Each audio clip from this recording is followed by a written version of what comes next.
Кушмандуу куш убак кечиңиздер менен урматтуу поэзия сүйүүчүлөр. Атым Деңизбек, фамилиям Орозбай уулу. Бүгүнкү финалисттердин ичинде эң жашымын. Жашым 20-да. Баткен облусуна караштуу Лейлек районунун бир Бабыл деген тоонун астында жайгашкан айылынан келдим. Насип экен.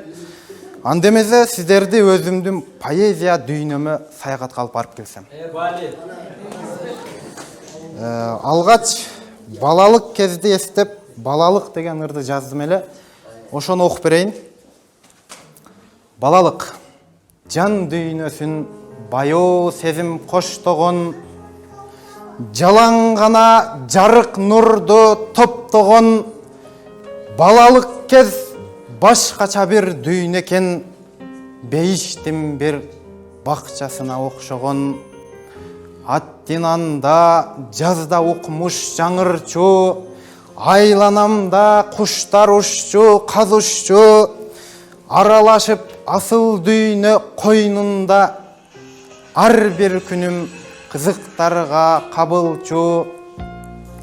Жүрөктөр ак, кирсиз аруу, таптаза, жаман ой жок, жан элем бир башкача, ааламыма заматта күн жарк этчү, азамат деп атам апам мактаса.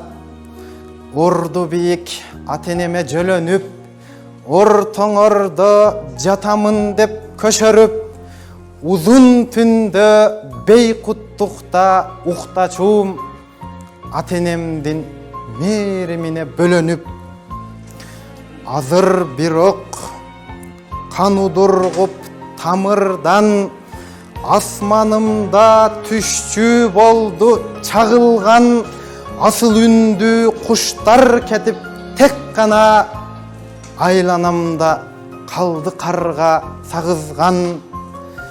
Даттануу эмес бул жашоонун чындыгы, даана сезип байкайт дейсиң ким муну, жаркын дүйнөм бир заматта түн болду, житип кетип балалыктын жылдызы. Баштагыдай бейкут уйку менде жок, бар арманым айтсам укчу пенде жок. Баамдадым, таба албайсың, барктап кал, балалыктай бакыт башка жерде жок.